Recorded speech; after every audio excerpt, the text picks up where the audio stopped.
আসসালামু আলাইকুম এভরিওয়ান, সবাই কেমন আছেন? আজকে আমার যেখানে যা কিছু ছিল সেইগুলা নিয়ে আজকে মাঠে নেমে পড়েছি। দেখেন,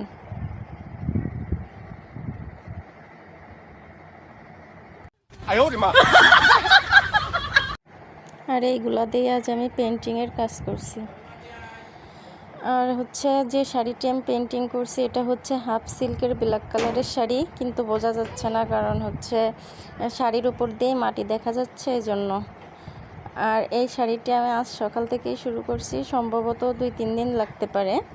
আপনারা হয়তো বা একটা ভিডিও দেখেন যে 3 মিনিটের একটা ভিডিওতে আমি একটা শাড়ি কমপ্লিট করে ফেলছি, কিন্তু আসলে সেরকম কোনো কিছুই না। এর পেছনে অনেক পরিশ্রম করতে হয়, আর ভিডিও আপলোড করতে গেলে অনেকগুলো প্রসেসিং করতে হয়, সময় লাগে অনেক বেশি। তারপর আমার এগুলা সম্ভব হয়, আমার হাজব্যান্ড আমাকে অনেক বেশি হেল্প করে, হেল্পিং হ্যান্ডের কাজও করে দেয়, এর জন্য আসলে আমি পারি। আর তারপরে সবথেকে বড় কথা, আমি নিজেও এটাই মনে করি যে আগে আমার ফ্যামিলি, আমার সন্তান, আমার স্বামী, এগুলাকে আমি আগে বেশি প্রায়োরিটি দেই, কারণ এইগুলা ছাড়াই তো আমি অসম্পূর্ণ। আর যেটুকু সময় পাই বাদ বাকি টাইমটা এগুলা করি। হাজব্যান্ডের এত প্রশংসা করে ফেলছি, হাজব্যান্ড শুনলে তো আবার একবারে লাল হয়ে যাবে না, তখন আবার বেশি ভাব দেখাবে না। অনেক আপুরা আবার জিজ্ঞাসা করেন, আপু এই কাজগুলো আপনি কোত্থেকে শিখছেন? আসলে আমি কারোর কাছ থেকেই শিখিনি।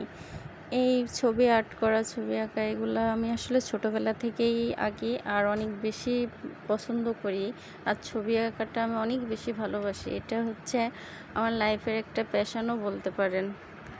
এমনিতেই আমি 2 বছর ধরে অফলাইনে কাজ করি, আর আমার এই অনলাইনে কাজ শুরু করছি আমি রিসেন্টলি। আর সবার অনেক বেশি প্রশংসাও পেয়েছি, ভালোবাসাও পেয়েছি। যাই হোক, শাড়িটার ফাইনাল লুক হলে অবশ্যই আপনাদের সঙ্গে শেয়ার করব। শাড়িটি ফটোশ্যুট আমি নিজে করি না, বলিউডের একজন নায়িকা করে দিবে ফটোশ্যুটটা। সবাই ভালো থাকবেন, আসসালামু আলাইকুম।